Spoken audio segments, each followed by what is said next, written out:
Guys, Breon here, and just want to address all the muscle icon athletes, all you guys out there that are dreaming big, and just from me to you, my message is just to, you know, come from the heart, guys. Just let your passion run through. Take care of all the details. All right, keep smiling and working hard. The formula is not that difficult, and I'll see you at the top. All right, so keep working hard, guys. Much love, and see you soon.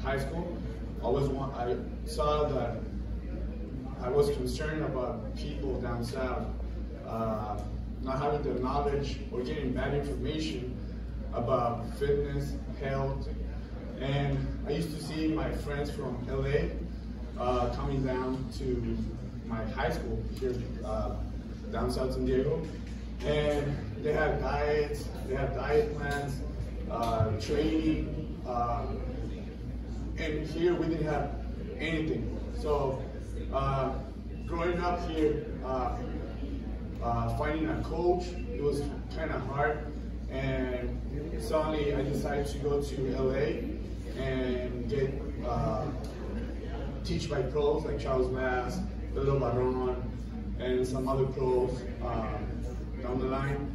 And now I want to bring this knowledge here at San Diego, down San Diego. That's why I started Cell Muscle, and I appreciate all you guys for coming, and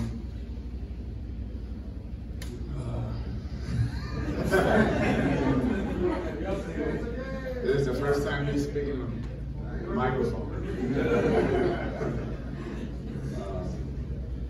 But yeah, this event is for you guys. Ask as many questions as you like, any type of questions, doesn't matter. And just enjoy the show, all right? Thank you.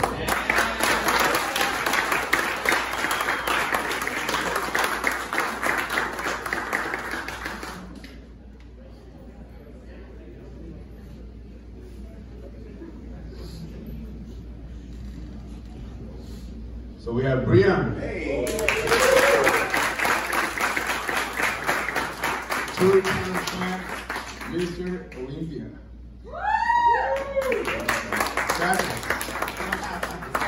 Sounds good to me. How's everybody doing? Good. Guys. We have Mr. Olympia, Shawn, Rhoden.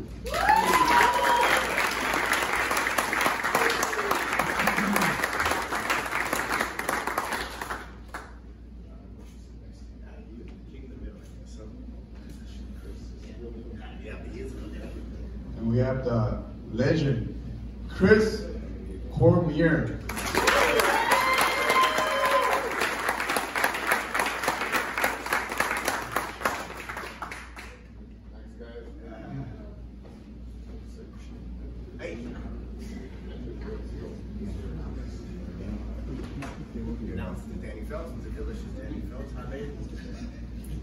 So we have three great athletes here, and we want to ask a question to start.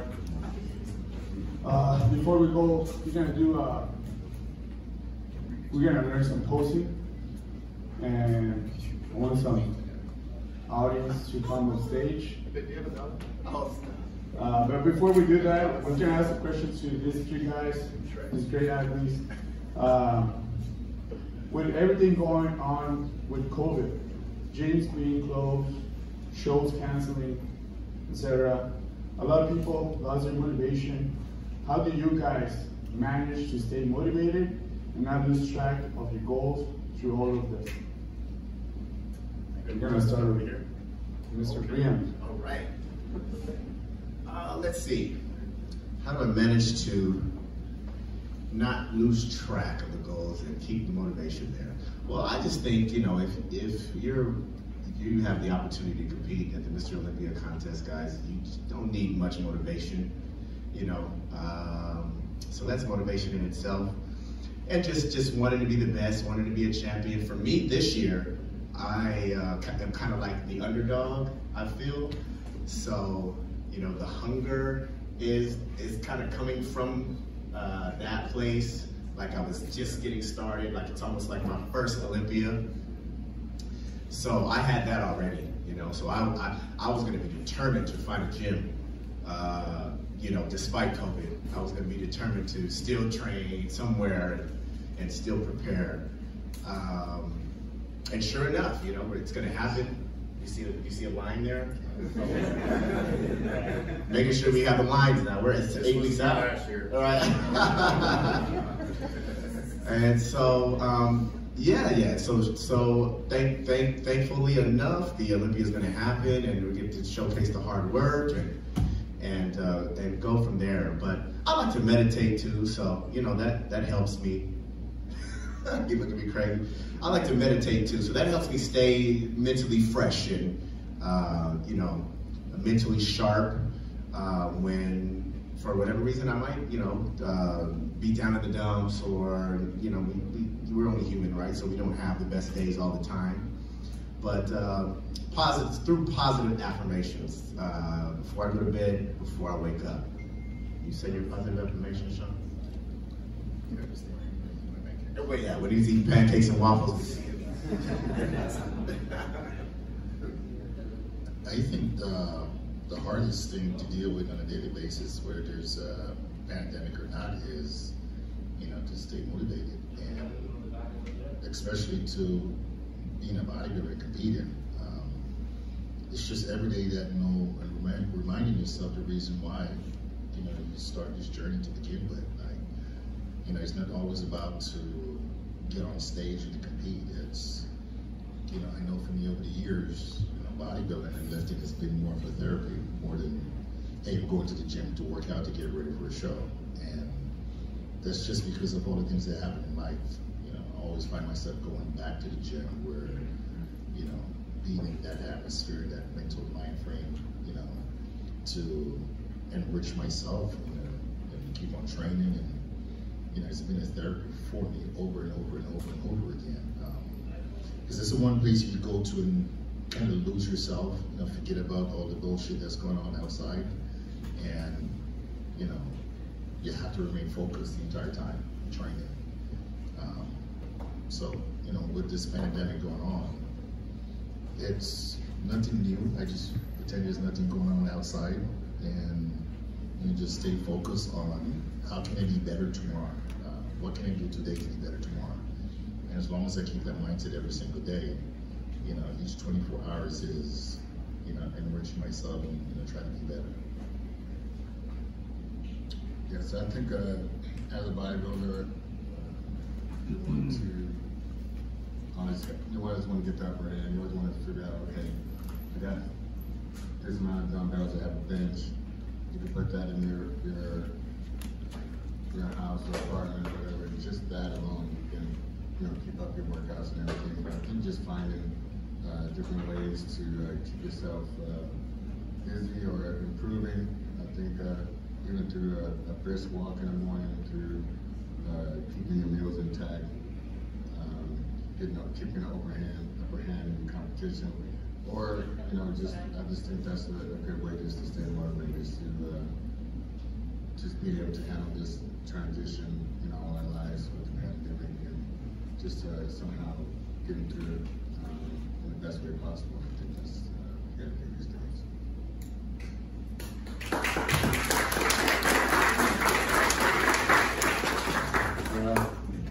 Breon's going to teach you guys the importance of posing with the help of These guys too with me. Flex, Rhoden, and Cormier.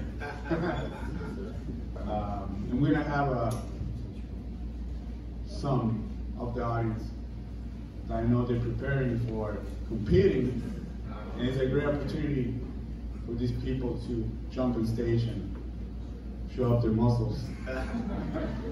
They will, I won't be. They will. They'll be showing up. They will.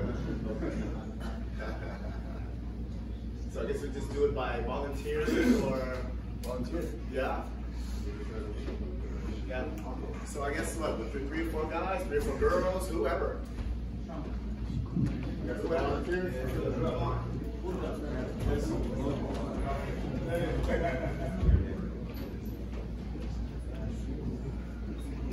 Yeah, Chelsea.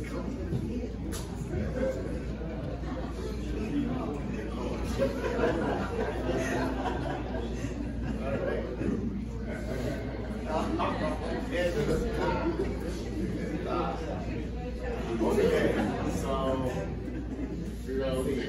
yeah. Do it all at the same time. Guys, we'll just like run through.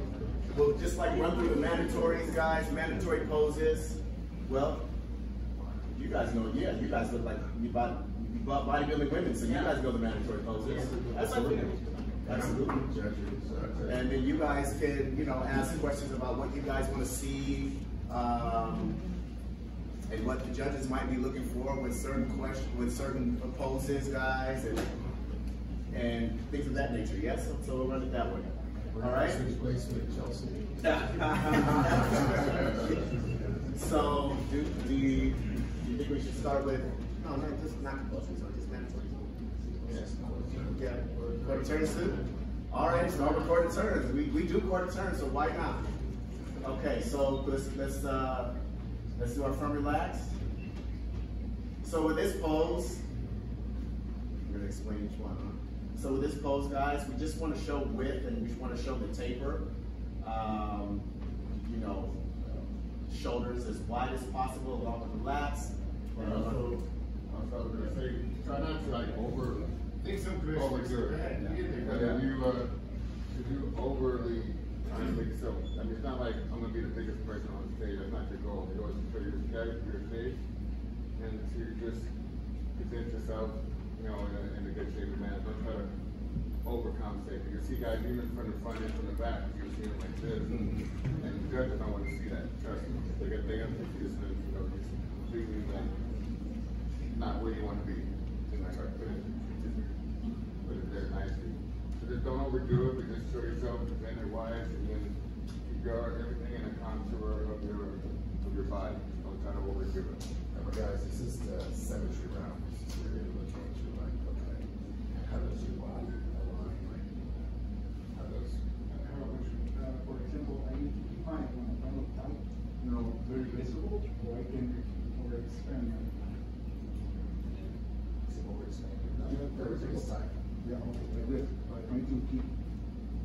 The best way to show you this, your guys that stay compact, keep that aside, and your guys that just open up, you have a smaller waist in terms of open up a little bit more.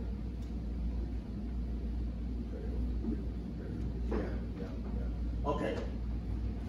Sorry, guys. All right. So, yes, with this one, guys, you don't want to overdo it. Okay. If you got it, you got it. And you don't want to overdo it, over pose or try to be extra wide. And then, this is, like Shawn said, this is really want to show the physique, of the shape of your physique. All right, with these. So we'll start with those again, the front relax, and then we'll hit them with a quarter turn to your right. I love those with King Griffey's, man. Love those. Wow, those are sharp. All right, here we go. Okay. And quarter turn to your right. Okay, so with this one, guys, we want to show, remember, shape and taper, right? We're going to really definitely give them this back shoulder and this back lat, okay? The feet should probably be even. Yeah. Good. Back shoulder, back lat, good. You don't want to hide your tricep over here too much. Good. And you guys, we want to squeeze the heck out of our legs together so we have hamstrings and glutes popping, right? So that's the idea there. You can probably bring this a little bit more there and twist. Yep, lats and shoulders. All right, we're looking pretty good there. Quarter turn to your right.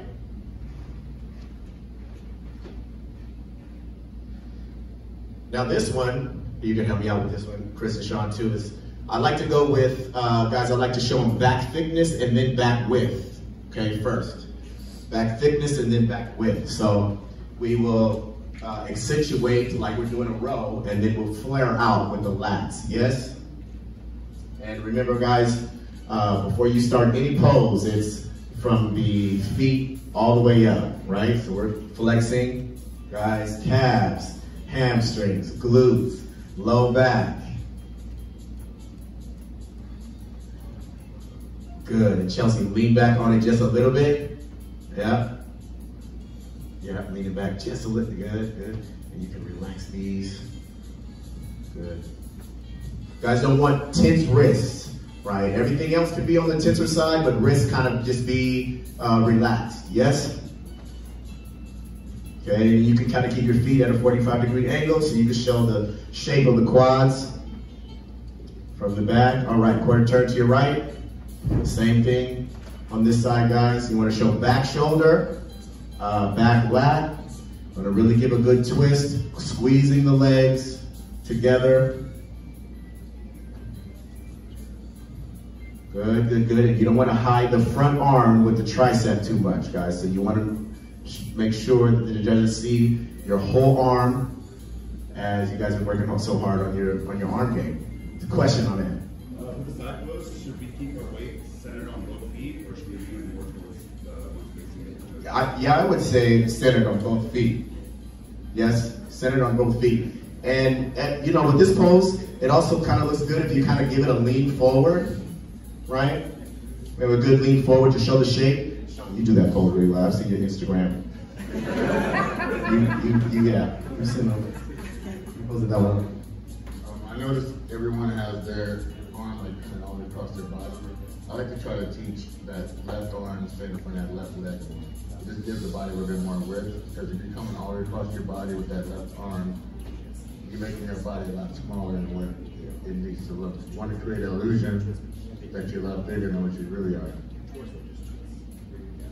So don't. And remember, guys, side poses, man. Abs, right? Side poses, abs gotta be tight at all times. Yeah, so your serratus and oblique is gonna be firm, but you want to keep your left lat flared and that left arm turn that left quad. Turn it all the way. It feels weird, but it looks great on face. One thing I learned from the old school guys like Cormier is using the opposite knee to push that hamstring out. And hence the reason why he's slightly leaning forward at times. Like Breon is on the Michael Jackson. I think I got what he's talking about. Right? Yeah. And do that slightly twist. Woo, I feel that. I feel that.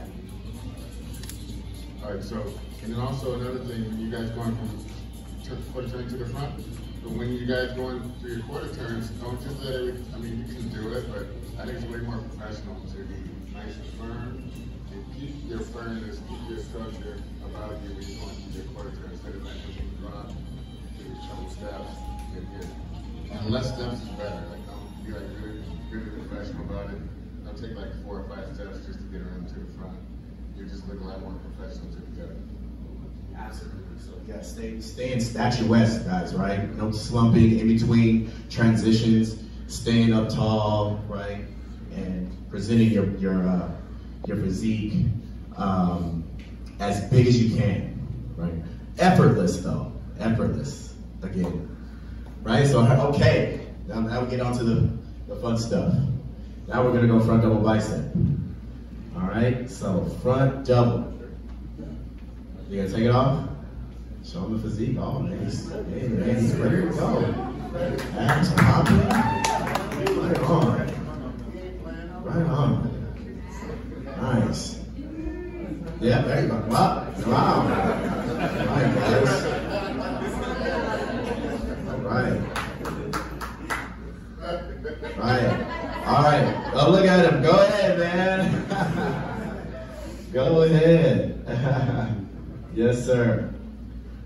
All right, so we're going from the legs, right, all the way up, guys.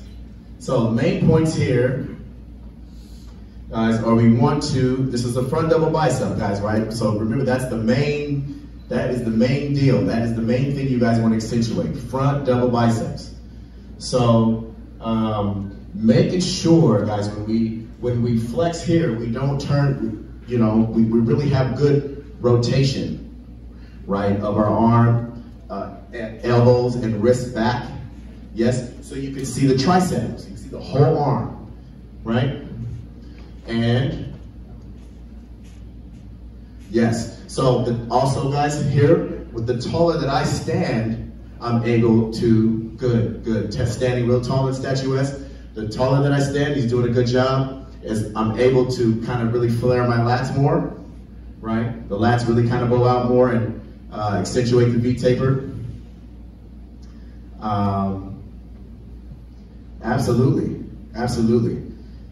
A lot of people like to go with their hips back, guys, so they can pop their quad here, right? But if you can do it without it, then you know you don't have to. If you go with your hips back, you see what it does. I kind of have to lean over a little bit, right? And then it takes away kind of from me being statuesque.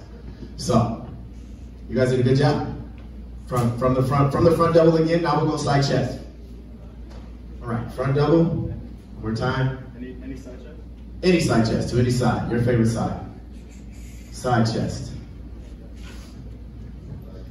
Okay, start from the bottom up. Yep. So same thing, guys. Okay, the ladies were going to be a little bit different, but same thing with the men here, and then I'll go to you, ladies. You guys want to. Yep. So you guys want to put the ball of your foot in the arch of your back foot.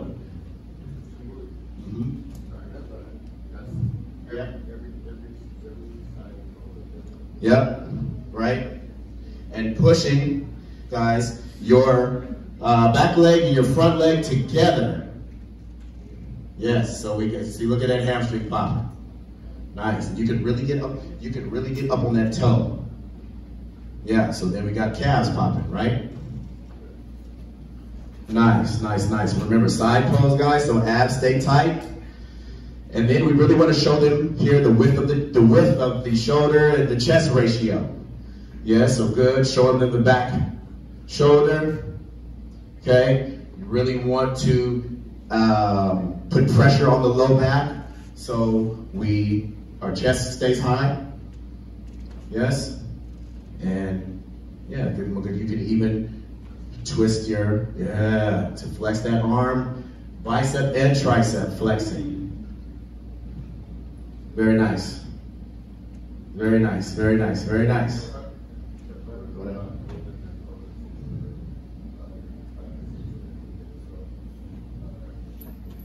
Absolutely. So Chris told me about posing conditioning, guys, which is very important because you get nervous on stage, and sometimes the judges will hold you in a pose that longer than you expected. And you have to come back out, multiple times too, guys. So when you practice, you guys, every week, hold it for about 10 seconds or so. Then increase it another 2 seconds, 2 or 3 seconds, from week to week to week to week. So then when you get on stage and it's time to go, you guys your posing conditioning is intact. Yes. And you guys aren't up there shaking, you guys aren't up there breathing, being tired. And that really shows in outshining who you're standing next to, right? Because remember, the judges are right there. They see shaking. They see they could see fatigue in your face, and so that definitely makes a difference, right? So posing, man, posing, and then on top of posing, guys, this static holds, right, are really going to accentuate your physique over time. From week to week to week again, right? You're going to start to, your body's going to start to get a little bit harder. Separation and density, happens from static holds, and it's just a win-win all the way around. Helps you get more lean. All right, so we got the guys with the side chest. Now we go with the ladies. I don't know the criteria for the ladies, Chris, do you? On how to do with the leg out, and I'm assuming that the upper body would be the same, right? Oh, okay. Yeah, so you guys could, are you doing this bodybuilding? Or you doing this? Oh, okay, your physique. Okay. Well, you just stay, yeah, you can stay without there. You can do the bodybuilding with physique or, okay. So I'm assuming, guys, the same with the upper, with the leg. We'll start with down low. So it looks like they are with a straight leg, so they want to really see separation then, right? They want to really see separation from the, yep. But also you want to keep yourself nice and wide at the top, like don't like condense yourself down. Yeah, keep your frame nice and wide, they don't like over contract and condense yourself down. Yeah. And yeah, you got the back leg slightly bent, nice with the quad separation. And you can also just kind of show that quad a little bit. So then, yeah, so when you leave from this pose, just have your steps all intact. We're going to go to the next pose. So the next pose is going to be your back double bicep. And then, you know, so just have like a rhythm, how you do it, a good style about it, because you've done it so many times in practice. That's why you're going to be such, you're going to shine on stage the most. So, you know, from the guys and the girls, have the same, just go over the same steps, same style, you know, get that mind muscle connection going throughout your poses. That way on stage you have no problem doing it. You can smile and have your body tense, but also have your face control and a nice smile. Oh, lucky us. Hopefully not. You guys, they already told you that you have to wear a mask at the show? Yeah. Oh, wow.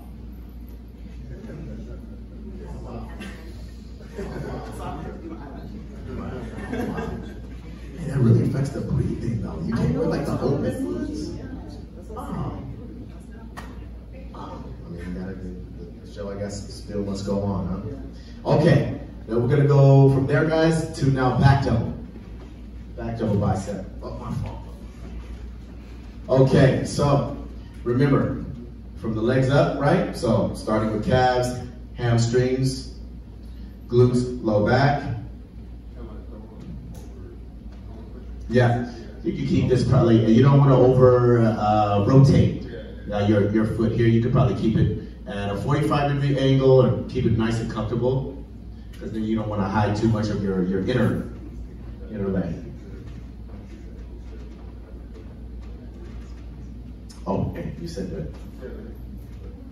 Some of the guys' ankles, I call it like a broken ankle. Like everyone have your ankle like stern, so you're not having like a lazy ankle in that pose. That's kind of throwing a hole. That's kind of like making people look at your ankle. Yeah, keep that straight. And just work your way up. Have a mental burden, you know, coming up the body. And then do another mental scan coming down the body. Make sure everything's intact. Don't want to lean back too far in that back to a bicep either. Don't lean back too far. Yep. Lean back. A little bit too far, guys. That's good. That's good right there. Remember, guys, back thickness, right, and then width. So you want to show them detail, and you guys want to show your taper, right? And back double, we definitely want to see a good peek from behind, right? So yeah, you could rotate your wrists, rotate your elbows back there. Nice. And really flex these erectors here. That's rocking. Nice, maybe upright chip, right in there. Right in there. Because you don't want to lean far too back too far, guys, because then it creates a shadow there, right? And then they can't see all your hard work, all the separation, all of the details that you have going on. Nice. Nice. Very nice. That's very nice. Nice. Rotate these wrists. Yeah, there you go. Nice. And you're flexible. Get back in there, Chelsea. We're doing posing conditioning, right, Chelsea? You're right. Yeah. Hold it, guys. Hold it. Hold it. Okay, guys, I'll ask you guys, what do you guys think we want to see from the back and the legs? Glutes. Glutes. Yes. Hamstrings. Yep. Calves. Lower back. All the good stuff. Absolutely. You guys got it. All the good stuff. All right, let's hold that for What do we say? Let's hold it. Let's make them hold it for 6 seconds, guys. Ready? And 6, 5, 4, 3, 2, 1. Nice. Nice. All right. To the front, ab and thigh. You want to do this like tricep too? This is my worst shot. Ab and thigh. So this is this again, guys. You don't, oh, that with the vacuum, huh? Nice. I personally think you should go into it also. Just don't do the vacuum with the ab and thigh, because it is an ab and thigh. But we can sit here and talk about that all day. What it is, what the pose is really, and what we're doing out here. But okay. All right. So this one, you don't want to hunk over too much, guys, because then it might, you know, thicken your waist a little bit as far as just the illusion of the width, right? But then again, what I learned from Chris was, guys, with this pose, you flex your obliques into the middle. Really kind of hard to explain. But you flex your obliques into your lower abs, right? Chris, can you explain that a little bit better?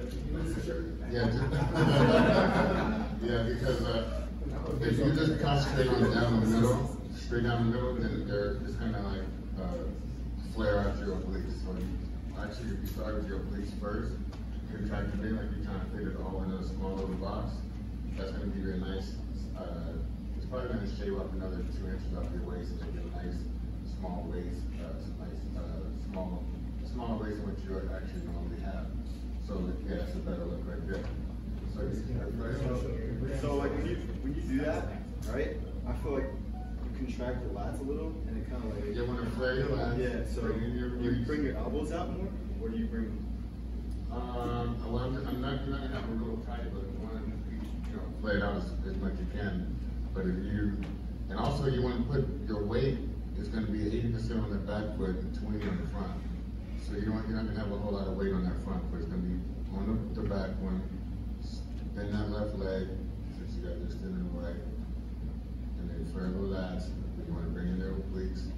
And then you can feel where you need to crunch down to get the most out of the middle of the ab. And then when you're training, do the same thing. Start doing that same motion. So your mind muscle connection can always be outside first, inside after, outside first, inside after. That was always tough for me because like there's no getting around ab and thigh when you're tired. You know, when you're fatigued, like that's when you're trying to breathe right in the center right here, and it's like, man, that's one to work on. So I particularly have to. Work on that one a little bit more and give it more attention, you know, when, like I said, guys, when you're fatigued, when you're trying to really work on that one. So let's go from that one into we're going to do side tricep, and then we're going to go from there to, I guess, side tricep. Yeah, from there to side tricep.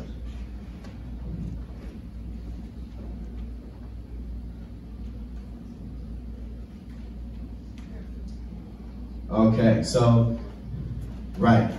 So with this one, right, we want to cup the yes, you got it, the outer tricep, guys, you want to have it cupped here. You want to cup it here, you want to have this one cupped. There you go. Right? This is cupped here, this outer tricep to the back one. Guys, and at the same time, good.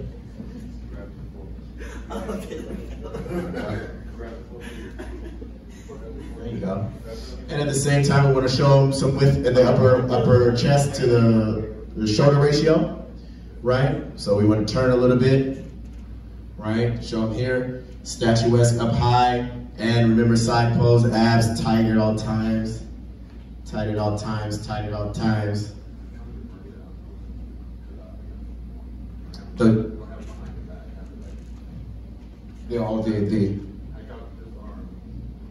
Oh, absolutely, absolutely. Yes, yes, yes. So you guys can actually put it to your, like, more so on your hip, right? right? Put it out there to the judges more. Yeah, yeah. You can do it. You can do it. There you go. Yeah, some of the side tricep. Make sure you don't hide it. Yeah, we'll put it out there. Put it out there. So it's posing as this and that, and this and that, and do this and that, right, guys? So we want to put it out there more and twist and show them, but don't hide it. Okay, so we will put it out there, twist, but when we twist, we don't want to hide the tricep. Okay, so you got to always keep that in mind, guys, of what you're showing and what you're trying to accentuate for them. Yes, so we're going to twist a little bit more to show them a little bit more width here. There you go. Yeah, keep that stern there.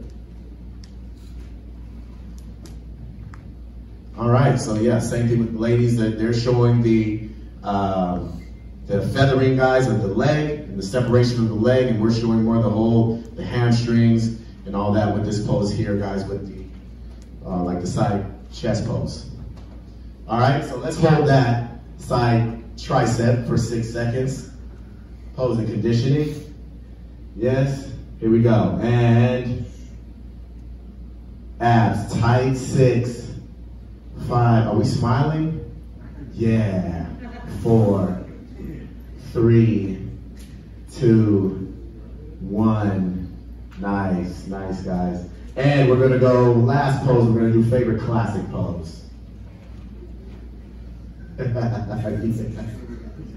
Favorite classic pose. Oh, nice. You got the mantis. We got the. You guys can help me out on any of these poses. This is insane. This is the Frank Zane. I like this one. Yeah. Yeah. We got the. Yeah, we got the bow and arrow Arnold here. Yeah, we got the hand on hip with the single arm bicep. Good classic poses, guys. And same thing, guys, with your classic poses, right? You want to rotate everything back and accentuate the V taper. If you're doing it from the side, hit the ab, make sure the abs are tight, and you work your way from the ground up. Legs first, then everything else standing nice and tall and nice and flexed. So classic poses, last one, guys, for 6 seconds, and then I guess we'll do some questions.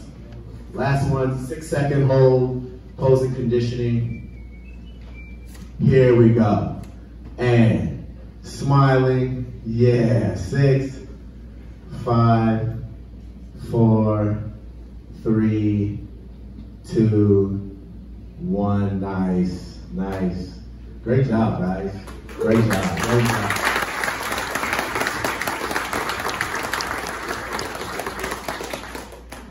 Great job. And they all look ready, like a couple weeks out. Yep.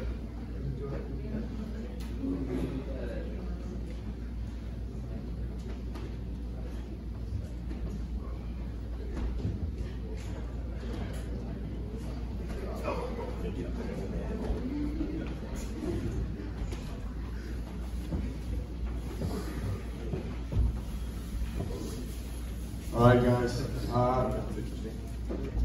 So, hope you guys have some questions. So, who's the first one? Side tricep, you crunch your abs to accentuate the obliques, or you try to stay long more? This is to anybody. Let's say for posing for side tricep. I particularly try to stay tall because of my structure. You know, I'm a shorter guy, so I want to do everything with as much height as possible. So it's standing tall and crunch, you know, so it's not a total down here with it, but it's a standing tall crunch from up here. Yeah, yeah, so crunch from a high point, right? Right? But also with the side chest, like, you know, you can do it to where you're pressing your rib cage in, right? But it's still coming from a high point anyway. It's still coming from you standing tall. Yeah. What do you think, Shawn, on your side chest poses? It's perfect. Oh, Shawn says his side chest pose is perfect. Now, for me, I watch a lot of old school bodybuilding, as they're called it, to go in there, and I take a little bit from, a lot of guys to, try to perfect that pose on me.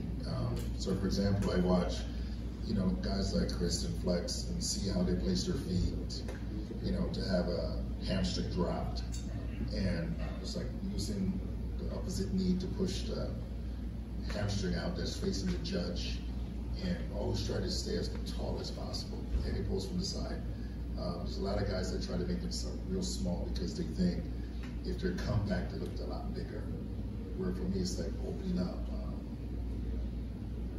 You could make yourself, you could create the illusion that you're a lot bigger the wider you get on stage, and try to breathe from a higher position. But with anything with posing, it's just practice and practice and practice, repetition, repetition, repetition, until it becomes so effortless that while you're on stage, it shouldn't be where you're struggling. You see a lot of guys shake. The knock on me for years was that I wasn't hungry enough, or I didn't want it enough because of that, I guess, fighting for it. But exactly. But when you practice enough, you should be able to walk out on the stage and hit a pose, have it pop, and hold it, and make it look beautiful. I think that's what bodybuilding is all about. It's creating the art. And when I see guys or girls on stage, doing this all the time, or shaking, I'm like, you're gonna practice. You did everything else in the gym to get here, and then you walk out on the stage and you're like, I'm here. It's the little details that being out there and hitting the pose, and then almost as if you froze, and it still looks good without you doing this. It doesn't matter how long. For me, I want the judges to go one more round, because you can see your fellow athletes like falling off. Like you look over and it's like, oh, he's gone. He's gone. You're like, okay, everybody else. You want to have that feeling like, man, I spent hours and hours and hours and hours. I would practice an hour each day just on my posing, and it has nothing to do with the posing routine, but it's seeing where does it hurt, the impingement when you hit a pose, the different foot placement, to see like, hey, if I'm standing here, like one muscle fiber is moving in the legs, if I just my foot, a little bit more, where does it hurt? If I hit a rhythm bicep pose, like where does it pinch in the lower back? Just little stuff like that, just repetition of, practice become permanent. I know it's not exactly, for a side tricep, also for side tricep, try not to actually stand exactly sideways. You don't have to be exactly sideways on the side tricep. You can turn your body like Breon was saying. I like to call it a triangle, upside down triangle. So I like to create this triangle or pyramid, what do you want to call it, but shoulder to shoulder, coming into the waist. You want to create that illusion every time. So you stand exactly sideways, and the other guy is kind of, it's turning his torso. It's probably going to outshine you. You're probably going to go a lot smaller to that guy. Another thing I used to see a lot of mistakes is when you have a smaller person or a shorter person, don't try to look taller by straightening out your legs all the way, because you still want to keep that accentuated look so you can keep your shape to the quad, to your body. But you're not going to be on your tippy toes trying to be a taller person. You always should try to get the most out of your physique in every pose.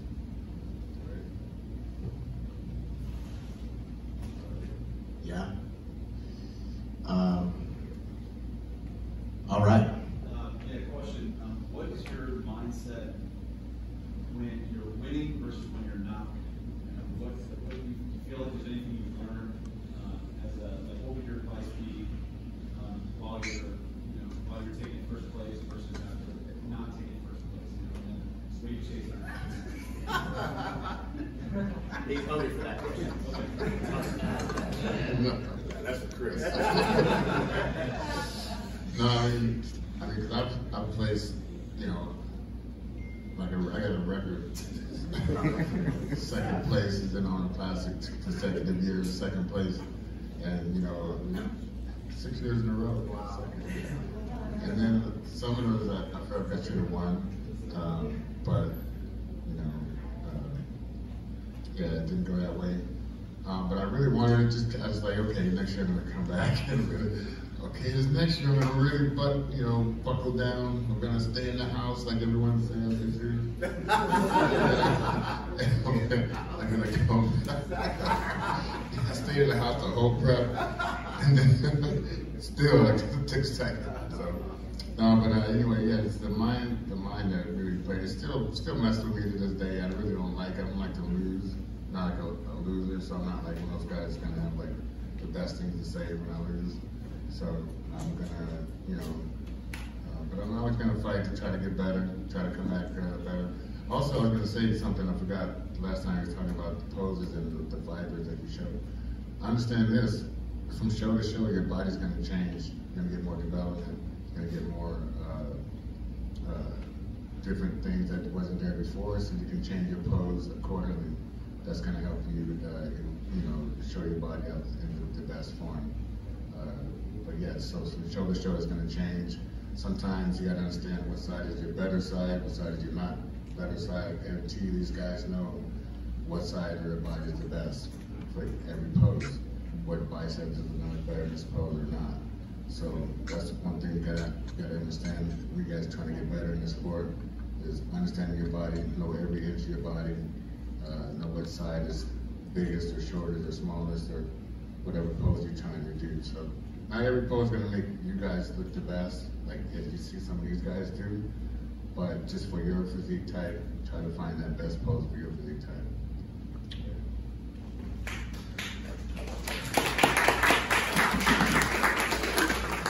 So the reason why I gave Chris the mic for that first question is because we've had plenty of conversation about this. For me, I utilize the guys that were there before me. I picked their brain. I wanted to see what it's like was to be in the trenches. And I spoke to Chris numerous times about, those second place, placement, like how can it feel? I spoke to Brian, I spoke to Flex. So I wanted to share that with you guys because you're not always going to win. Sometimes you look at your best, or you're like, there's nothing else I could have done. And you walk out on the stage and you're like, there's no way I'm losing. And you get second place or third place. And you want to, there's a lot that comes to mind at that moment where you have to remember, okay, I am a professional, okay. I'm gonna wait till I get back to the room, then I might, break the table, scream the pillow. There's always someone watching. But you still have to remind yourself that, hey, okay, I'm a professional athlete, even though I look my best, today wasn't my day. And you have to take that back with you and says, okay, for me, it's like being a quarterback. As great as I looked that show, there's nothing I could have done. I can't be mad at Breon because Breon beat me. I can't be mad at Chris because Chris beat me. I was judging that day. And I have to be okay, but not okay with my placement. And then pull the car back in the shop and say, how can I be better next year? And just keep that mindset that you're not always going to win. The best man is not always going to win at that given day. But as long as you know that you give 110% every single prep, that as Chris said, I'm going to stay in the house this entire prep. I'm not going to get to the Arnold and go, hey, it's Thursday, let's go hit the club. It's having a mindset that, okay, I will be better the next prep. I can be better in the next prep. Progress never perfection. So I'm always working on how much better can I get and keeping that mindset that, there's still something else that I could have tweaked. The guy that beat me might not have been the best version of himself. And I've yet to hit that best version of myself also. Just continue to try to improve each and every time you go out and not let yourself down. I was talking to Derek yesterday. We've been competing for like 20-something years. And there's been a lot of times where you get punched in the face and you're like, do I really want to do this again? Do I want to go through the whole process of dieting? The sacrifice that you're going to have to make, but it's the mindset. You have to pull yourself back and say, do I love what I do? And I enjoy what I do. And a lot of times you're doing it just for the pure passion. I really enjoy this. I'm going to go out there and I'll be better for the next time out. And I think about that show that you did 6 months ago. Just use that to motivate you and push you for the next show. Absolutely. We're going to tell you guys this. Yeah, right. Well, you know what, guys, I think I know that I discover something new about myself every prep, every year, you know, through the process, something new, something that I didn't know a gear that I didn't know I had, you know, this year. You know, the mental capacity that I didn't know I had you know, this year as opposed to last year. You discover something new, and when you you're in a healthy mindset, you discover, you know, more times than not that it's positive for you, and that it's something that you really can really hang your hat on, you know, and really it's really amazing.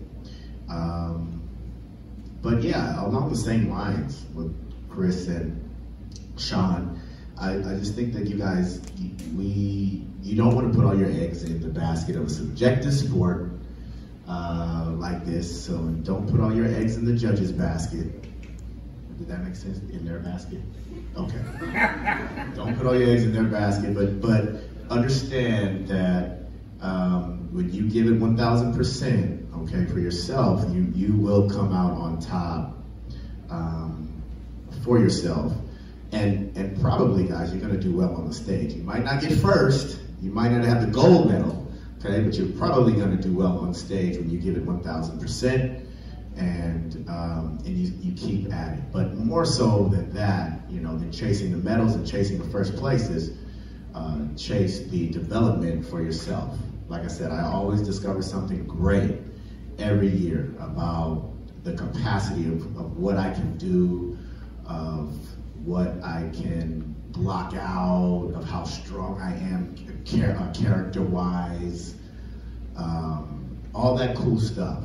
And so now from year to year to year, you know, I know that's coming, and I get excited about it, and I get thrilled about going into it, you know, and going through the process. Yep.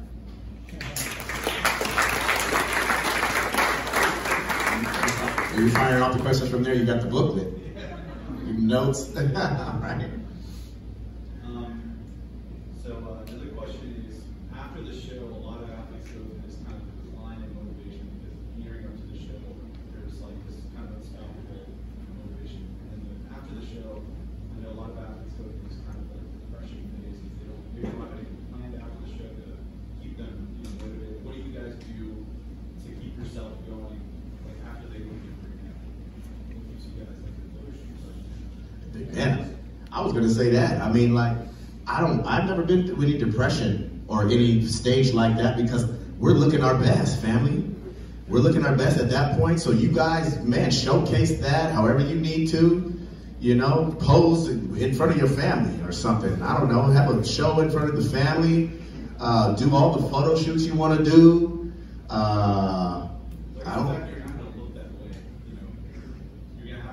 Year round, yeah. Well, I would say then, you know, once you give it 1,000%, then you're going to know that you're going to be ready and that you need a break for the next one, because it can be taxing. It can be taxing, and yeah, the process can be arduous for sure. However, you know, through growth, guys, you can't be lean and 2%, 3% body fat all year. So you're gonna have, you know, well, I know bikini girls sometimes they don't want to put on muscle or anything. You guys, huh? So you guys want muscle, more muscle? So do you guys, look at this, look at it. So do you guys like, want to stay lean all year round, or as far as growth, how does that go? Not stage lean, but fairly lean. Okay.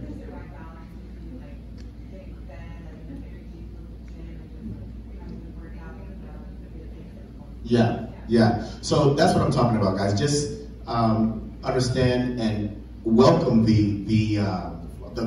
welcome it, because you know you need it to put on to progress, right? To put on more muscle and to improve and to be better the next time. And if you guys won the show prior, then that's even more motivation for you to win the next one, and for you to improve and win the next one if it worked the last time. So, yeah, but you know, you're looking the best you've ever looked. So relish in that and do all that you can. You know, when you're looking that great, because you earned it and you deserve it. I'm a little bit different than Breon. I'm a strong believer in you spend all that time, the sacrifice that you make to get ready for a competition. If the show's over, then you have to have somewhat of a balance. And for me, it's to be able to turn that switch off and say, man, for the last 16 or 20 weeks, I killed myself. I made a lot of sacrifice, and now I'm gonna enjoy myself. I'm gonna embrace my fluff. And I eat, I love food, you know, so I go out and I eat as much as I can every single meal. And I enjoy every single bite. And I know a lot of guys are like, oh my God, he's so fat. I love that. I look like the Michelin Man. And I don't care. I'm like, hey, listen, for 20 weeks, I'm eating fish, you know. So at this point, if you see me eating the pizza, some donuts, or hanging out at IHOP, you should try it. You know, not everybody's gonna walk around with a six-pack, you know. It's impossible. You know, especially, I remember I was dragging my back one day in the gym and Cormier said to me, your lower back, right? And I'm like, yeah. I was like, how do you know? Because I could tell I've been there. It's just giving yourself a chance just to enjoy some food and not thinking about, can I eat that or should I eat that? Especially when you know your show is so far away. You know, I think a lot of people just get stuck on, I don't know if I should. I'm like, are you dying? Do you have a competition coming up? No, but I still need to be able to see my abs. I'm like, are you being judged and your abs in the off season? No judge is gonna say, hey Chris, I saw you back in May and you didn't have a six-pack. Like, do I look great right now? Yes, judge me right now according to how I look on stage. So I've always taken time to just add a little bit of balance and say there's competition and there's off season. And just off season, that's when I just eat and enjoy myself. I'm hoping that after the show, we have an eating competition at IHOP or maybe Cracker Barrel to see who can eat the most pancakes. He's gonna chicken out because he has to keep his six-pack. No, not chicken out. No way, not chickening out. You guys are right, it's not chicken out. Okay. We're doing this. We're doing this.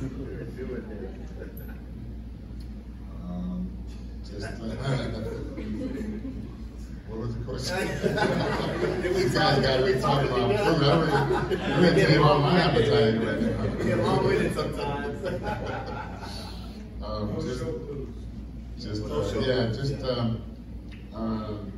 I mean, I used to not take much time off, but I was doing like 10 shows a year. Like most of you guys haven't done that type of stuff, but a lot of people here are trying to get their program, right? Like, I mean, some of these guys, yeah, so, you know, just try to do something, even if it's, you know, food-wise or whatever, just try to do something that's gonna get you better and get you closer to your goal. And then I would just say, like for myself, I just started talking about food, I just wanna tell you how, you know, when I started wrestling and football and wrestling and bodybuilding all around, I was like 15, 16 years old. That's all I could think about was food. Like every time I was like, man, when I retire, I'm gonna eat so much good food. So that was my goal, was to like get to it around 40 years old. And I'm gonna retire. I'm gonna eat everything all the time. So you ever see my story or whatever, I'm really enjoying my food. So that's all I gotta say.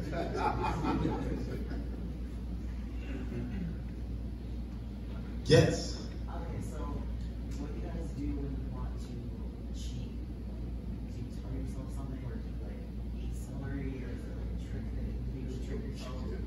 Yeah, we were just talking about this in the hallway.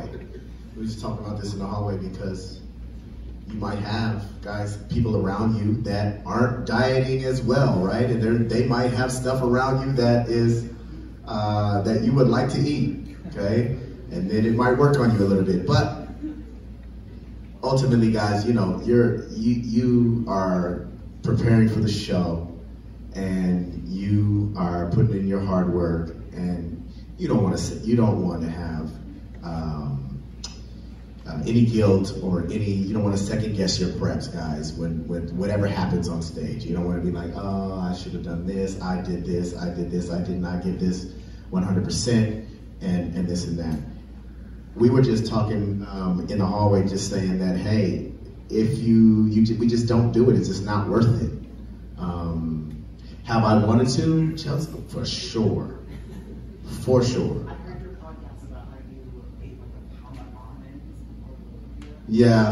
Yeah. But see, that's in the fill-up process. We could do that when we're filling up, carving up, guys, and all that. Yes, guys, like your hunger pains at night, and you have to do that maybe for about, you have to go through that for about 6 weeks. 6 weeks we were talking about, that's like the sweet spot. 6 into 5 weeks is when you're really like, oh, hungry.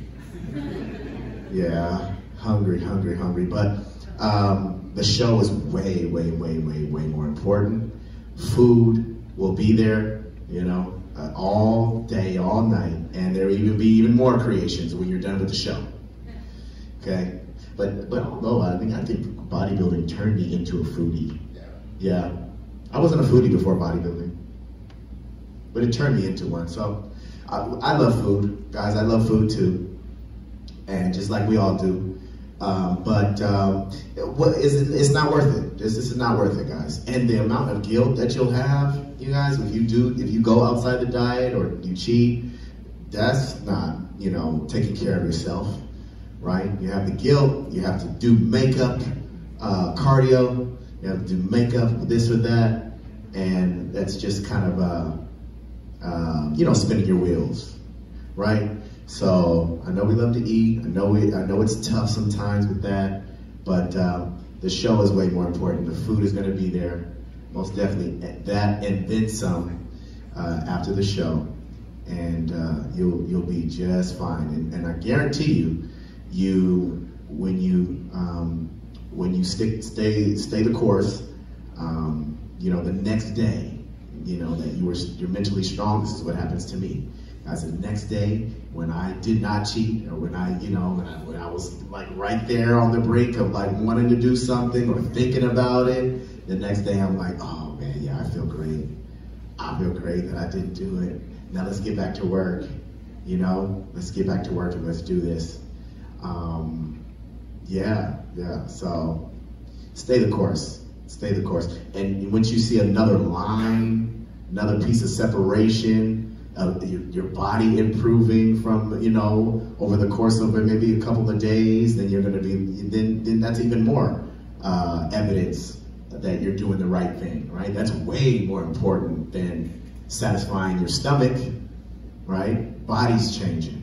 I see what's happening with all this hard work that I'm doing now. Way more important, way more satisfying than food. Yes, than a cheesecake or a burger or whatever you eat, Chelsea. What do you think about trail mix? The specific one from Walmart. It's good. All white chocolate. All what? Oh, everything was like covered with white chocolate. It's like regular chocolate, white chocolate chips, It's like all chocolate pieces. Yep.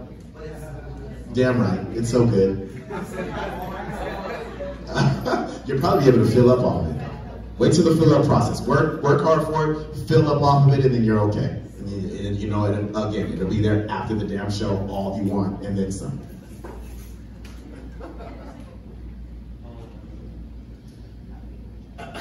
What's the question again? I'm just thinking, like, you know, as Breon says, that 5 to 6 weeks mark is where you literally hits the wall, where you start questioning yourself, like, why am I doing this? Do I really need to do this? Like, is this cake still going to be there after the prep is over? It's like, your mind start playing tricks with you. For me, ever since I've been doing bodybuilding, I always walk in the grocery store and I walk down the aisle where all the stuff that I ever wanted. I walk down the aisle where the breads are and I smell the breads. I looked at the Little Debbie's, I picked them up, I looked at them. I walked over to the baked goods, I looked at all the muffins, the cheesecake, whatever is there. And And then I go about the rest of the day and do my shopping. And I do this every time I walk into the grocery store. I came to one conclusion. They were there Monday, they were here Wednesday, they were still there on Saturday. That means they will continue to be there after this prep is over. I even went to a little bit further as I love anything that's Little Debbie. And I would walk in the grocery store because I have this sweet tooth where I'm like, man, I just want to bite. And I'll pick up some some Twinkies, some oatmeal cream pie, like I'm doing my regular shopping. I'll put them in the cart, I take them home. You actually will buy them. I buy them. And I just throw it in the cupboard. And then I tell myself, I wanted it, I bought it. That doesn't mean I have to eat it right away. But it's like you challenge yourself to say, yeah, I wanted it so bad. Now listen, I was up late night watching TV and I saw a Long John Silver commercial. And it was about a fried fish sandwich. And I remember I was saying to myself, that looks so freaking good. Like it just stuck in the back of my mind. I don't even like fried fish. But just for that 1 second, it haunted me because I couldn't find a Long John Silver restaurant. But me going to the grocery store, buying the Little Debbie products and taking it home, and knowing it's right there if I want it, but the show's only 6 weeks away, and they will always need that covered after the show is over. Especially like if you go to the grocery store, there's like a special, like a Halloween special, and you see these, Oreos cup that, what a different feeling. You keep telling yourself, man, I wonder if it's still going to be there after the prep is over. Like, it's in the back of your mind, like maybe it's, there's a limited time. You're like, how limited is this? Like, is it like next week it's gone, 2 weeks it's gone? Something I bought, I was like, it's at my house. I remember I had family member that would come over and they go, wow, there's so much crap in your cabinet, how can you diet? I'm like, oh, they were there from last year because now the prep is over and I no longer have the urge to eat it. But it's controlling your mind to tell yourself that at the end of the day, when this is all said and done, the same stuff that you wanted when you were in prep is still going to be there. If it's not, just call me, I guarantee it's at my house. I was always an envelope pusher, so I was I'm going to push the envelope every chance I got. But one time, I used to love donuts, and I lived like across the street from this place. They used to cook around 3 o'clock to 4 o'clock, and I would get up. And I'd buy it sometime, but then I would spend like the next 3 days low carbs and a lot of cardio. Like I did that for a while, but then sometimes I would go from a strict period of between 8 to 2 weeks time period before a show, and I would make sure like I would be spot on my diet. And then I get to 2 weeks out, and I'd go and I'd like get a piece of cake, and get 2 slices of pizza, and I'd eat that. I feel like super guilty, and then but I'll be like good all the way to the show. I can be like fine because I had that. But then I would spend like a good 8 to 10 weeks like no cheat whatsoever. Didn't have a few bites or something, and then I go. So I've always pushed the envelope. I love bread so much that I had to like, even if I had just 1 slice that one day, in the morning. And plus in Venice, in those days in Venice, in the 90s, they had a bread shop that cooked every day at 5:30. And so all the bread smell would blow into my apartment at 5:30. So man, I love bread. So I always stop my bread, but I try to get as close to the show as possible and stop my bread intake. But yeah, that's the little thing. But then sometimes I would even try popsicles, just to kind of get like a little non-sugar popsicles or something like that. I would have like a couple of those a night. Other than that, I would just stick to it. But that's kind of what happened in my life. I didn't want to tell you guys a lie. So.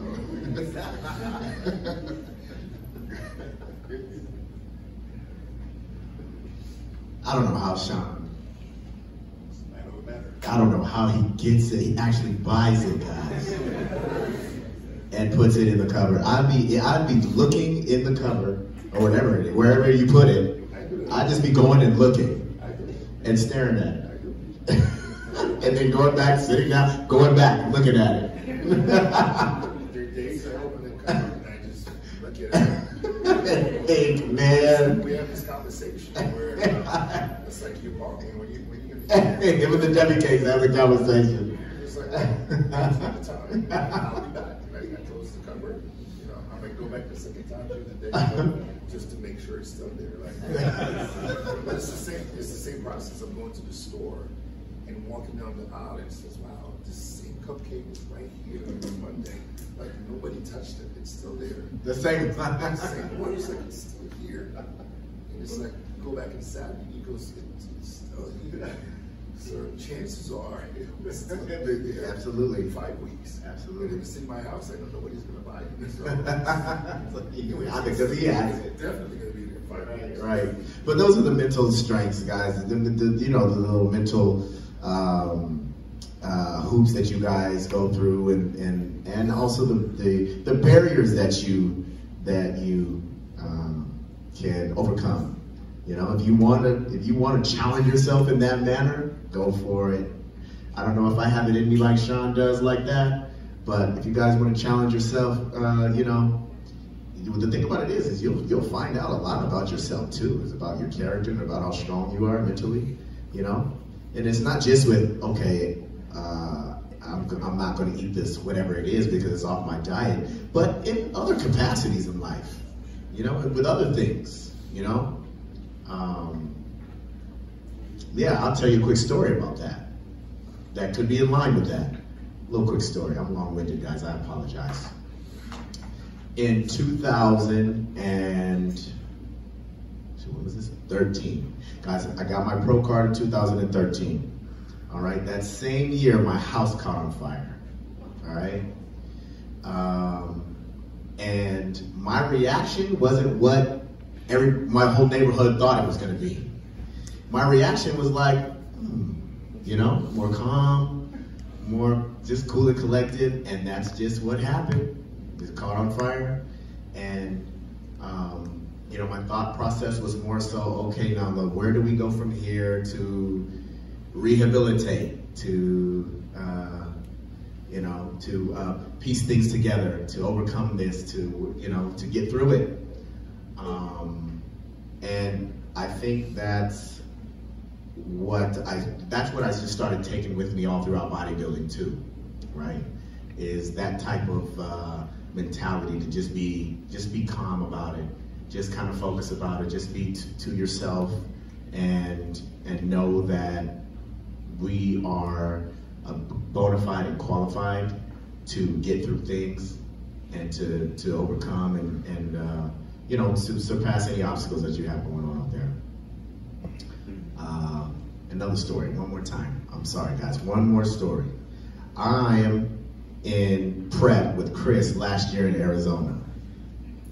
And he just told you he likes to eat, right? So I'm in prep.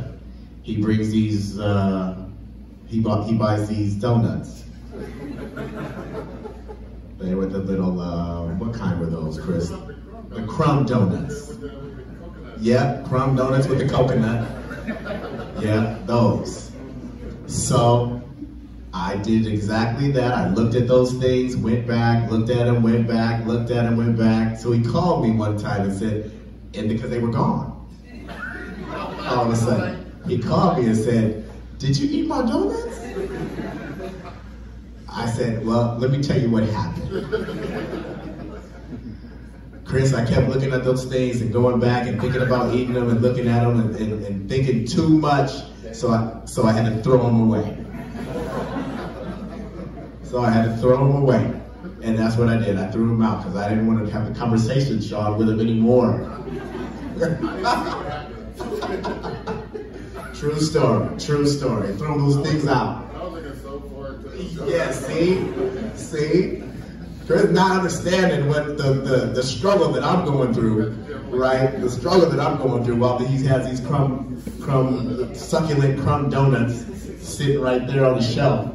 You'd have to take me to the trash and throw them away. This guy has a smile on his face all the time, so why would I think that these donuts are gonna bother him?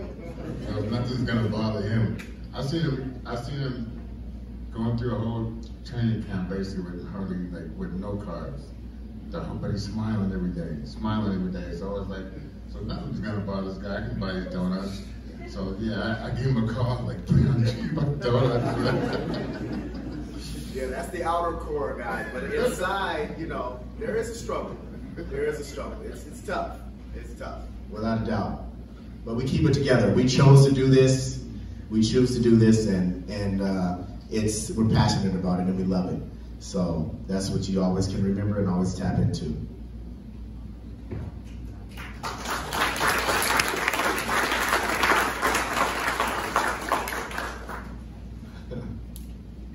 Question. Anybody else? Yes. Yep. So this is on the line of prep. From your hardest prep to your easiest prep, what are some things that you all have done? Example, bring more people in for more support, or kick people out, those type of things along the lines to keep your mental good. Yeah. I'll let you go ahead and the chuckle, the lean back and the chuckle. I'll let you start with that one then. I'm gonna start with this phrase: not everybody that starts your journey is meant to finish it with you. And this is a very hard sport. It will chew you up and spit you out in a heartbeat. And there's going to be a lot of times that you find yourself just staring at a wall talking to yourself. Like literally just talking to yourself, like repeatedly, like hoping somebody else will answer. And I mean, I've had some pretty hard prep. The two hardest prep was 2017 and 2018. 2017, I prepped. I found out a lot about myself because I started my prep off with a broken jaw, my mouth wired shut, and I was eating through a straw. And you know, there's a lot of people that thought it was crazy that end up getting kicked to the side because we chose to do this sport. Nobody's holding a gun to your head and saying you have to do this. And here I am. I'm blending chicken, I'm blending steak, I'm blending salmon, and I'm drinking it through a straw in hopes of doing the Olympia. And it was a very hard prep because, you know, I pushed myself beyond what I thought was my limit, and I thought I looked great. I get to Vegas and look great in the room. You know, going through those posing with a CEO, and I'm like, wow, you know, for a prep that I ate through a straw, you know, and looked the way that I did. Then there was a little bit of hiccup by the time I left the room to get to the show itself. And, you know, I get back to the room and I remember the support that you think you had, your entourage you think you had, whatever it may be, we're all gone. And I'm looking around and I'm like, wow, damn, like, did I look that bad at prejudging? You know, but I mean, I took fifth and everybody thought that was the worst thing that could have ever happened at the Olympia. Like, you know, you're declining, you're done. Like, I remember looking in the room and it was me, Chris Aceto, and my training partner, Stan. Like, you could hear crickets. And I was just like, it's okay. I was like, man, this was the best prep ever. And everybody was like, really? I'm like, yeah, this is, man, I pushed myself beyond the limit. And, you know, 2018 rolled around. I'm getting ready for the Arnold. I end up in the hospital again, 2 bleeding ulcer, 7 blood transfusion. And I was getting ready to quit bodybuilding. It was just kind of like, fuck, I'm done. Like, you know, like, maybe this is a sign for me to quit, you know. But I fought through it, and you know, I started literally my off-season and competition prep in June for the Olympia. And I seemed to beat the crap out of me with my diet. Like, I did 6 weeks with 25 grams of carbs.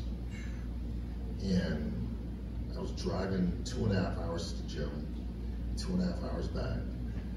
And I mean, it was a lot of lonely road driving from Santa Barbara to Venice, you know, just like, you know, because there were so many doubters that the year before, you know, taking fifth, that the people that you thought were your friends are no longer your friends. And a lot of times it's because you have nothing to offer to them. And that's in any sport, any walk of life. You know, there are people that's with you because there's something to gain from it. And I know, Chris, like back in the days, there were days where you're like, fuck, there's everybody in your room.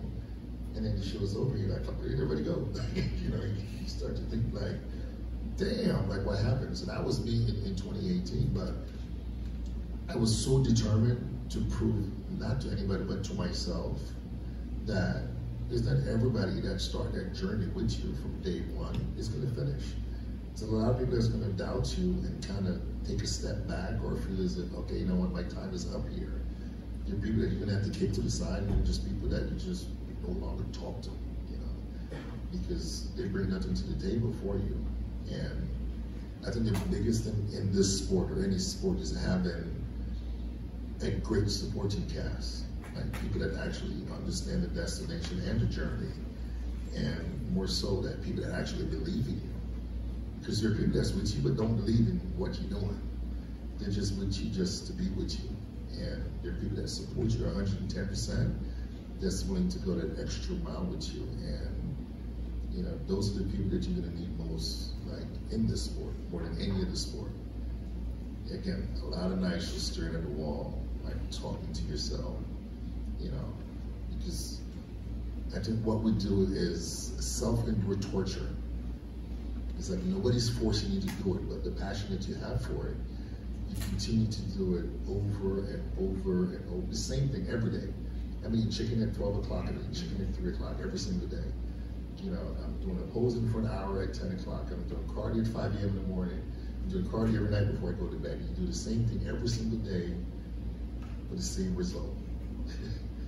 You know what, there'll be a lot of people that you'll see, like the more you get into the sport, that you will have to cut a few people loose. You know, your circle become a dot. And then you just rely on the people that you really truly trust and the people that believe in you. I know that was a lot. Yeah, I would say, man, you know, it's tough. So if you aren't mentally in the right place, you know, and you don't have clarity, then maybe you should, you know, take another time to do a prep or something of that nature, because your body can actually, you know, look different just from stress and cortisol and, you know, not being there all the way with it. So as much as, you know, now listen, you know, just life already has, you know, takes a hold of us, you know, and it's not, we can't just, you know, we're not immune to just what life has to offer us as far as, you know, the bumps in the road and things that come our way that we have to deal with. But, you know, as much as possible, you guys have clarity, be in a great state of mind, eliminate the cancers in your life, people, things, whatever it is, because ultimately that's what you need to do anyway. That's what you need to do anyway. That's what you should be doing that anyway, even if you weren't prepping for a show or you know, in this game of competing. So yes, eliminate those as much as possible. And that's my advice.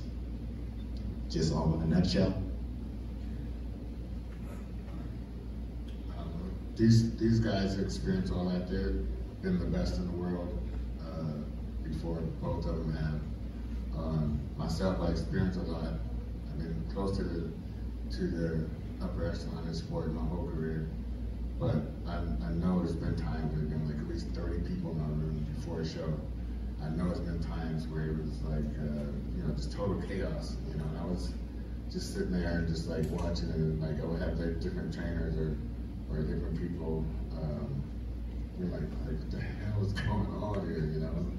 And I've been around people in my circle, gotten smaller from that to a smaller circle, but I always noticed to have some people in my life that wasn't good for my life, wasn't good for my career, wasn't good for what I was doing. They weren't trying to pick me up.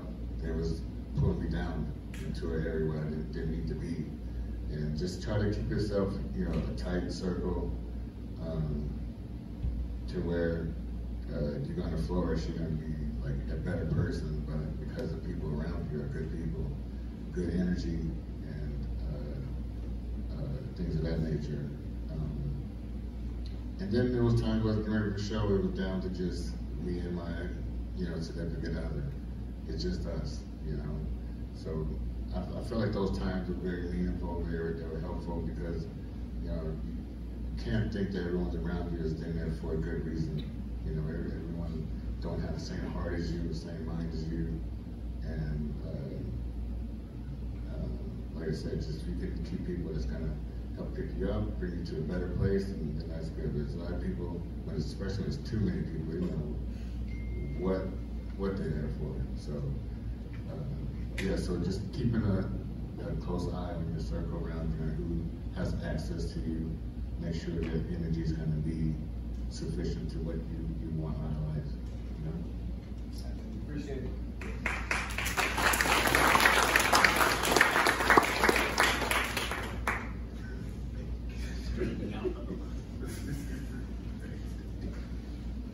More questions?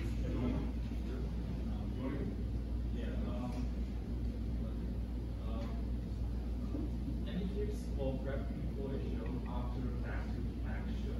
Let's assume it's 7 to 8 weeks out, especially for beginner people just getting into bodybuilding for like 1.5 years.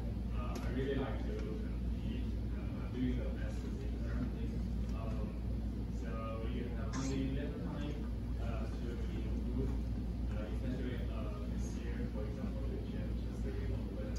How would you set up the plan for it? Just to stay lean until you set out the stage again? The time is short, but you will have a lot you want to do.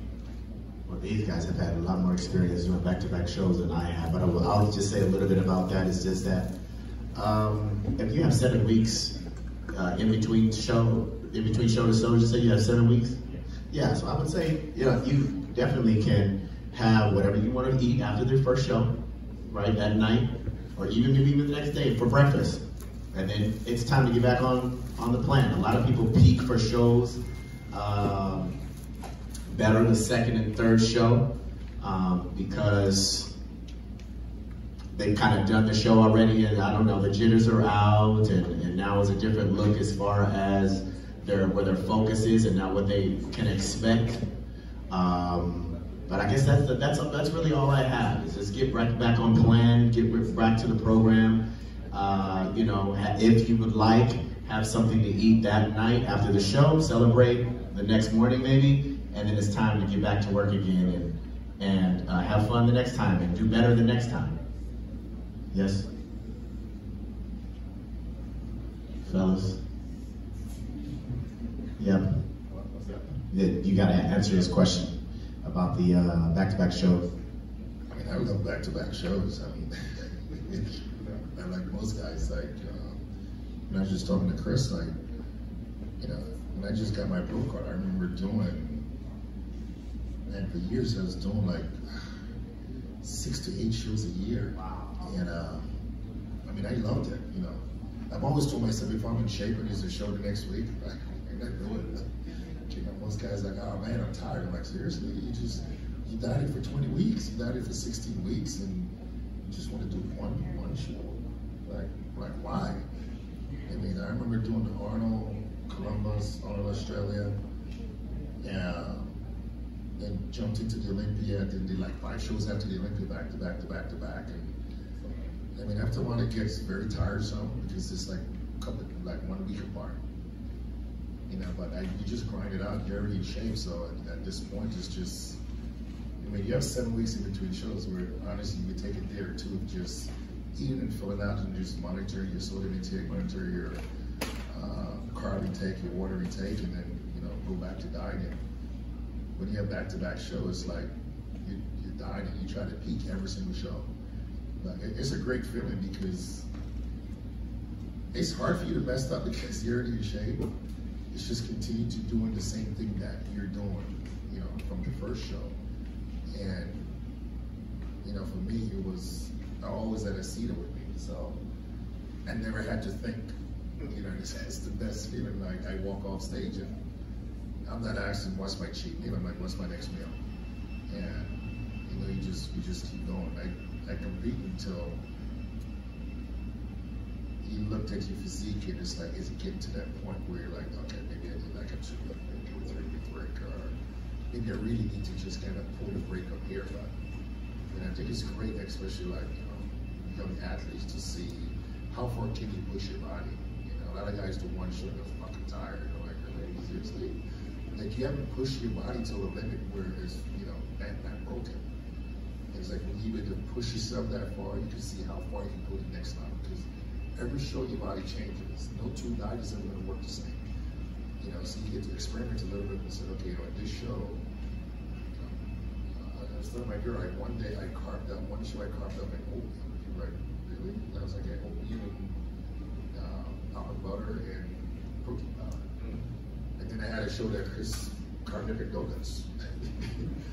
Because you're already in shape, so it becomes a lot easier as far as what you carve them on. You know, I remember carving up in pasta, salmon, and Diet Coke. You know, you looked at yourself and you're like, man, you should really work something. You look great. Yeah. But because you're already in shape, your body reacts differently to certain food. You know, but when you just started out, it's great to see how far you can really push your body to see and you will get better each show, from show to show, if you continue to be strict on your prep. Like Chris is doing like 10, 11 shows. Yeah, I did that. I did like 11 shows, 10 shows. I was averaging at least 10 shows a year. But even when I was a teenager, I was born in Palm Springs, but I would compete all over California, going up and down in northern and southern California to compete. I did like 7 shows as a teenager, back to back. We had a show every week in California back in that time. And but yeah, going from the show, I would just, you know, have what you want after the show, like Breon said, and then I would just get back on low carb. And you can get better and better, but still, it's, I mean, I think it's at my mind frame was just to get on stage, get the experience. And the more experience you have, the more comfortable you'll be up there. So doing multiple shows, I would always recommend doing multiple shows. Because you want to, like I said, you want to be a stage general. You want to like know exactly what to do all the time. Whatever happens on the stage, you know what to do because you experienced it over and over again. So you don't have to put too much pressure on yourself to win every show.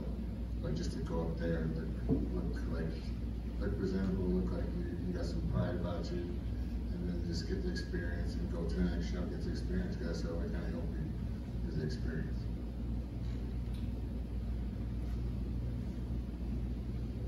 That's something special right there, guys. When you're in shape, when you're truly in shape, and you can eat donuts or whatever the hell you want to eat, and you still can drop weight after that, guys. This is what he's talking about. You know, when you still look great, still look crisp, still look full, you did it right to get in shape. 2016 Olympia, I had food poisoning. Like peak week. Wow. And, I mean, I had a great coach that didn't panic. Like, I'm on the floor, like in the ball, and you know, the scenery is like, when he came in, he's like, you know, how do you feel? My family's like, we should take you to the emergency room. You should pull out. Chris looked at me and says, are we in? And I was like, you're gonna have to carry me backstage. And he ran downstairs to my buddy's guy room, and he came back up with a bag of donut. And I'm looking at him, I'm thinking, seriously? And he's like, well, Gary, the best shape you could ever be. And he's like, I just have to make sure that your blood sugar doesn't drop at this point. It's just like, I'm just gonna give you a little bit of donut, and they were like 10 grams of whey protein. And I carved up on that for 3 days and took second equilibrium. But it's the mindset of knowing that no matter what, like, are you gonna walk away or are you all in? For me, I mean, I remember standing, I had to carry me backstage because I couldn't stand up. I was just so tired. And, you know, but I got backstage and, you know, you started doing the pump up, the drilling kicked in, and then you start smelling that protein.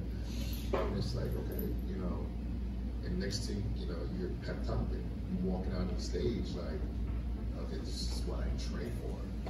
You know, and with 7 weeks, it's, do I really want to do this? I just did a show, like, you know, and as Chris said, it's the experience of being on stage multiple times and getting over that stage fright. Because every time you get on stage, it's a new experience. It's a different audience, a different judge.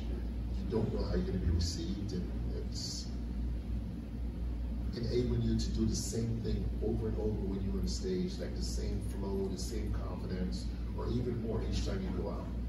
And that's what being on stage like multiple times, you know, even as a pro, you know, it still helps us, you know, to get out there and kind of get the rust off and, you know, get comfortable in your own elements. Get in shape first. Get in shape first. Don't be trying to carve up guys on donuts and all that. You already, you know, you're not in shape and you don't have lines anywhere. Don't worry about that. Get in shape first, and then you know, that's the reward. Yeah. What advice would you give like your younger self when you're just starting out, or like a key factor that you now know that you wish like that would keep you going, you know, through like some of us that are just starting out? What is something that you would remind your younger self like you've learned throughout? Yeah, yeah. Oh, let's see. I just wish that I kind of knew what I was up against, you know, because you know what the thing about it is that it gets kind of tougher as you guys can let me know what you guys think. It gets kind of tougher. The higher you're up, and also the more you get into it, doesn't even get really easier. But your mindset changes for you to you know, for you to push through, and for you to stay positive, and for you know, you to keep the strength about you together. I just wish that I would probably just say that I just wish that I kind of knew what I was up against, and I knew what I was going into, so I can kind of just know and field it better, rather than being surprised or shocked by things. And just maybe, I would say, starting out, just pay attention to details all the time. Pay attention to details, do everything that you're supposed to do. Don't be a messy competitor, don't be a messy you know, person that prepares, because it translates into, you know, everything else that you're doing in life.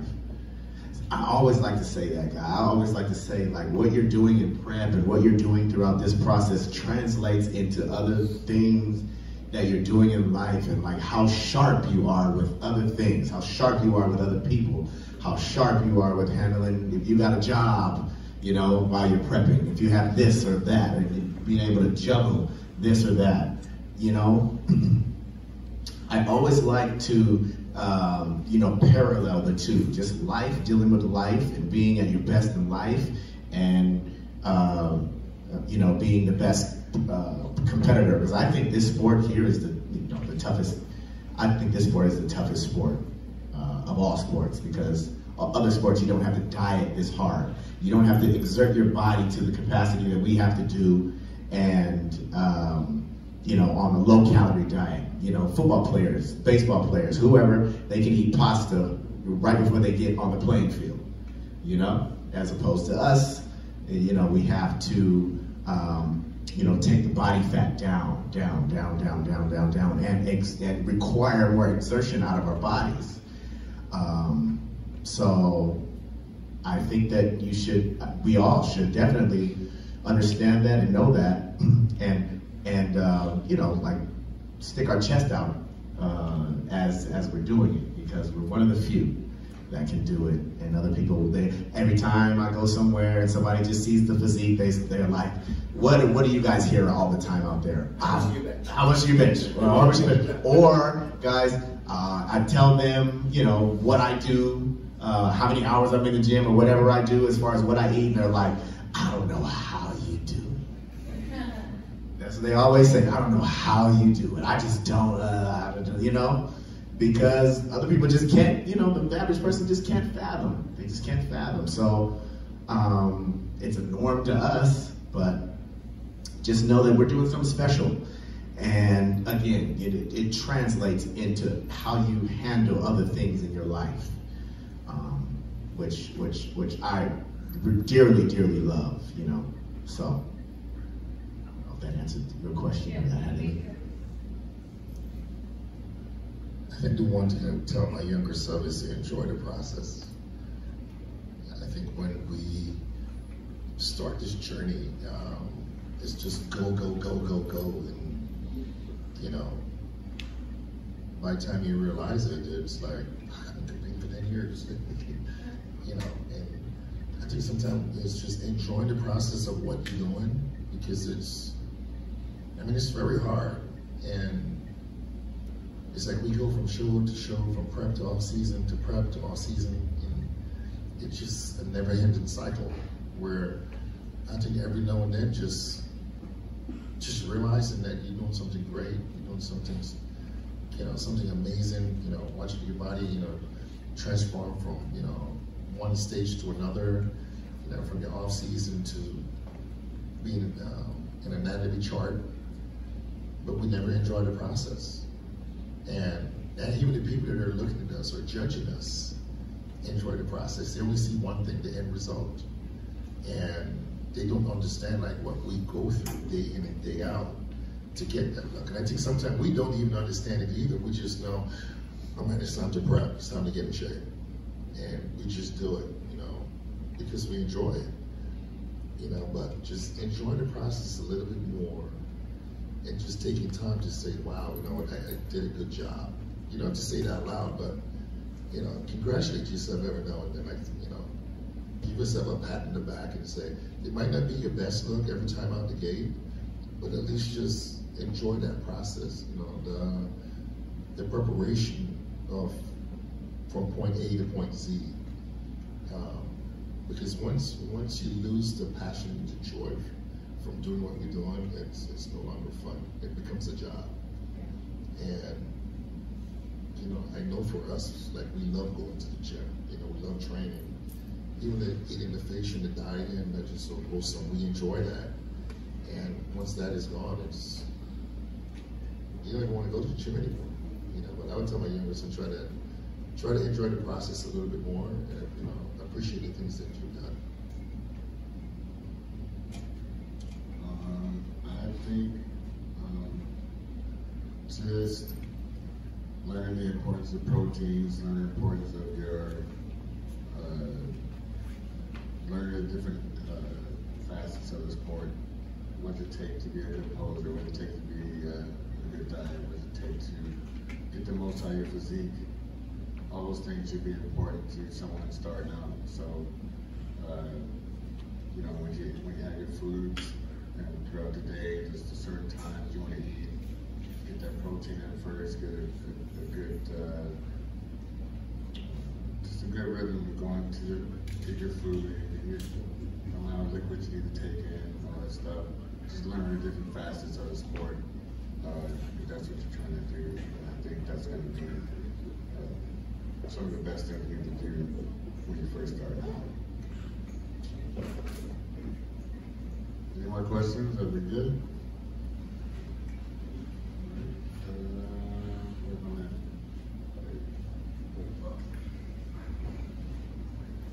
All right, we're gonna raffle some prizes. The first prize is gonna be a customized belt. Is that a leather belt? You can try it on. if you want, everybody that signed up for the seminar has a 40% off for these belts. They're really good ones. I would say the same as Korea. So it's a really good belt. I'm gonna make Cormier get the first one.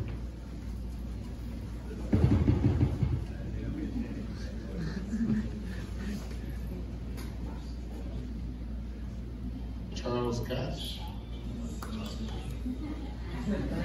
All right, come on up.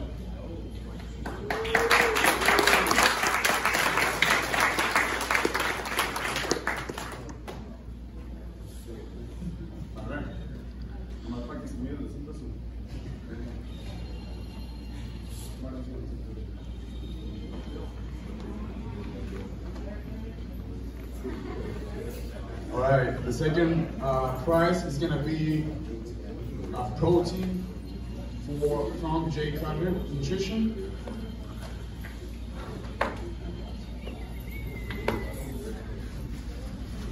Who wants to win? You gotta tell me your name. If you tell my name, that's the one I'm picking.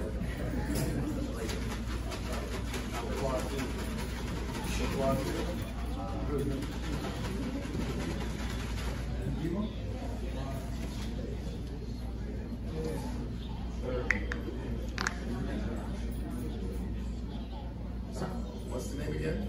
Third. Jasmine. Chelsea. Who else? Alexander Leo.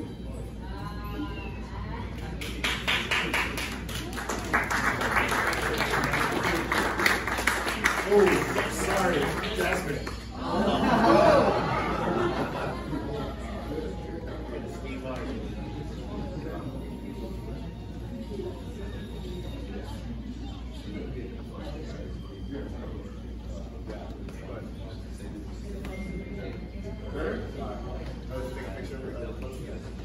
Second prize, pre-workout.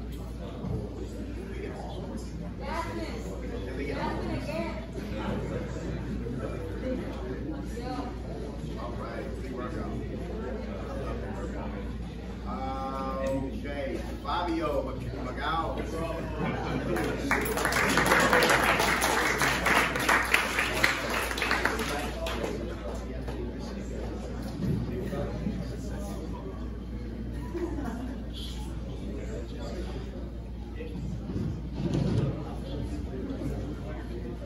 Another pre-workout.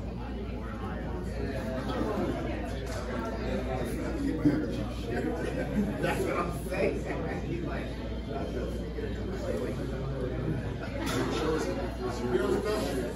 Bill.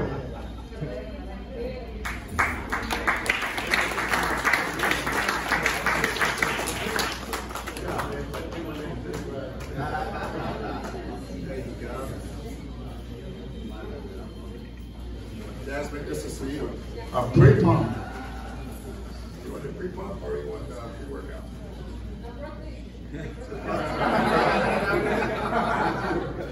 I have to negotiate with Alexander for that.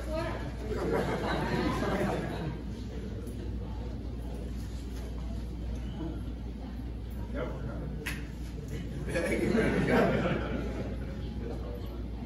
This is chicken. It's my name. Jerome. That shit is. You lied. That's it. You lied. I told you it's a chicken.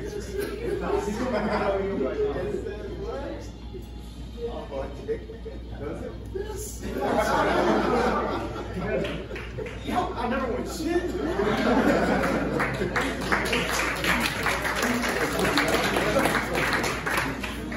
You read it.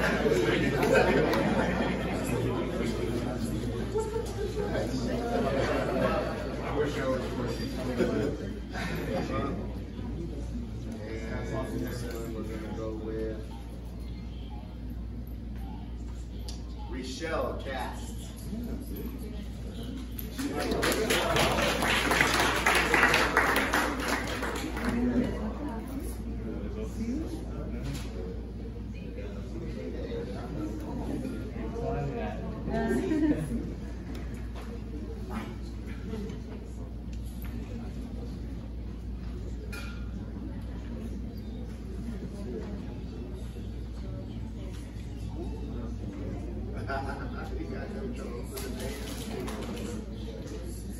Miguel Contreras. The chef.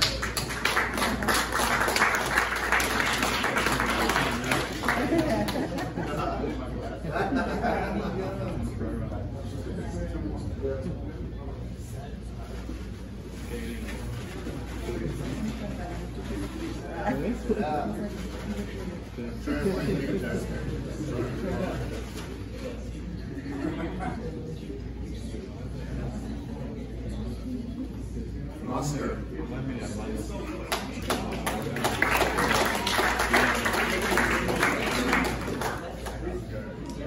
Is there another Oscar here? Oscar Alvarez.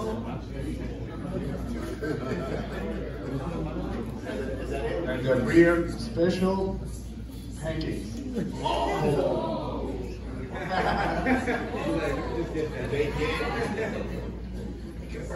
Yes, not a Shawn special. It's a Breon special because we know they know. They know. They know. Well, what is he writing on here? Oh, he's writing this.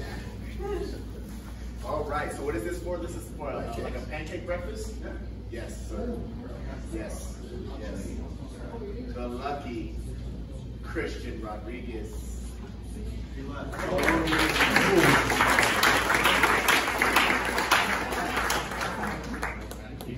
Enjoy, brother. Enjoy.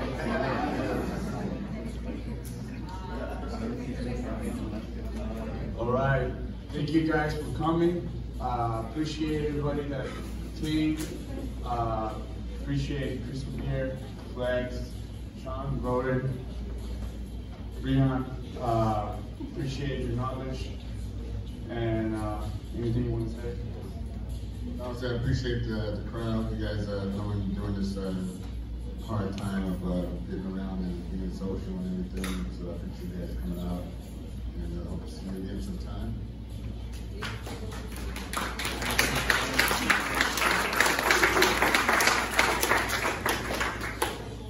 It's been an honor to come down here and speak with you guys. It's always fun when we are able to pass on our knowledge, everything that we've learned through a brief journey as athletes. And we've learned from a lot of people, and it's great to be able to pass it on to each and everyone. So thank you guys so much for coming out. Thanks to Alan and Mr. Edgar for inviting us, and looking forward to coming back.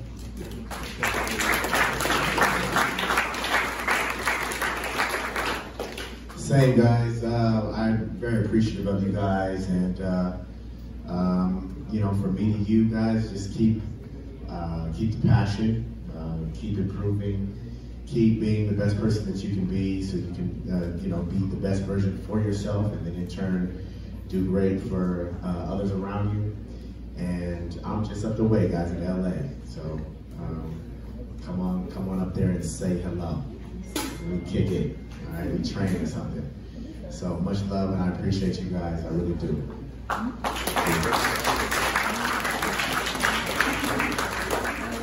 All right. We have Shawn Rhoden. He brought some merch. If you guys gotta take pictures, Breon, this one here, you're gonna take pictures. We have Uno Mas, new company. He has coffee to offer.